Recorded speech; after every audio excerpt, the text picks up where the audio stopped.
Hello, so new vlog, the vlog 7 for July 9th. I checked beforehand this time, before starting the vlog, as opposed to the last one, so it should be good. Yeah, so today we've been in Dombås. We last left you at the camp where we set up the tent last night. We hadn't yet done it, all went fine, very few kind of bug incidents. We got a few nibbles by mosquitoes, but nothing serious, so it's fine. Yeah, we broke camp at about 6 o'clock. Broke camp and then packed our bags, walked down. It's about a 35-minute walk, and then managed to get into Dombås for about 8 o'clock. It was probably a little bit before then, maybe 7:45. And we were outside the tourist office. So then we went on a musk oxen safari tour, which is really good. We kind of went out, picked up a few more people from various different places, and followed them in their cars. So there wasn't a specific safari vehicle. So it just kind of everyone went in cars, and obviously we didn't have one. So we tagged along with a Swiss guy and his son who were travelling through Norway, who were very lovely, very nice people. So we went along with them, and then the guy took us to a little car park, and we all got out, and the whole day was about 5 or 6 hour trek, which was nice because it was pretty even ground, fairly, and we didn't have packs on, which was so nice just to do any kind of walking without packs on. Was great. So yeah, we managed to see one really big male musk oxen alone, which is what they tend to do at the very end of their life, so we could get quite close up. And then toward the end of the safari, we managed to spot a group of 5 right up on the mountain, crossing some snow and coming down to the valley where we were. So pretty far away, but you have to stay far away from the families anyway because of the little ones, and they tend to charge, which is not good. So yeah, and then we got back. So the Swiss guys that we were with wanted to go to a bird watching place on the way back. They weren't going all the way back to Dombås.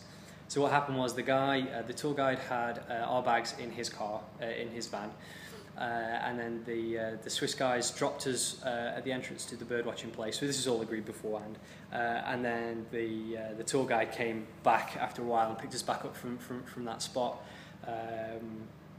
which is cool. So yeah, he then drove us back into town. Lovely guy. He's a guy named Ivan.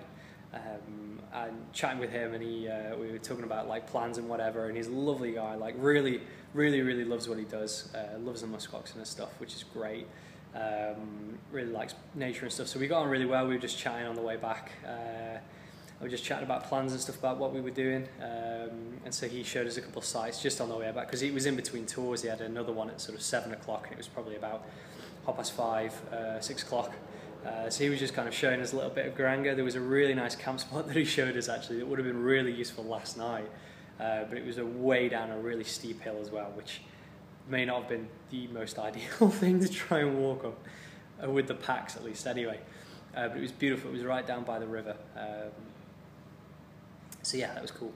And then he showed us, we went up to, there was a really nice church up on the way, but unfortunately it was closed, so we didn't actually manage to go in or anything, which sucks, but it was nice outside. So yeah, so he was a lovely fella. Even as he dropped us off at the train station, actually he gave us 2 spare bottles of Fanta that he got, just because we'd been walking all day and we hadn't really eaten, because we cooked some stuff as we got here. We did porridge, which is really filling actually. And he was like, yeah, you need some sugar, particularly after what you've been through today. So gave us those. Nicest guy ever, really cool guy. So yeah, it's been a really good day. Right at the moment we are in Dombås train station. There's Jake. Say hello, Jake. Hey. We have access to some power plugs. No internet. Hoping I can do that on the train down, but we'll see, because it was a failure the other time. Yeah, so no Wi-Fi, but power, so we're going to charge everything up, and then we have we're just kind of sorting train times out really. Just trying to sort out timetables and stuff, because we were going to get a 5 a.m. one, but we're now going to get a 2 a.m. one to Oslo, which will arrive there at 7 o'clock, and then we've got 5 hours to check a few things out for when we go to Oslo in a couple of days, including hostels and stuff like that. Yeah, and then at about 11 o'clock we then head to Stavanger, which is an 8-hour ride to Stavanger, which will land us there about 7:30 tomorrow night. So long journey in tomorrow. It's going to be about 12 hours on the train total, so yeah. Alright, well, I will leave you there. This is where we're staying for tonight.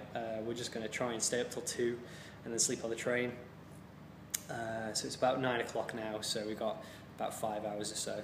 So we're going to do some reading, and we've got access to power, so we can do music and stuff like that. So yeah, cool. This is insanely long at this point, so I'm going to go and hope that I wasn't covering the microphone.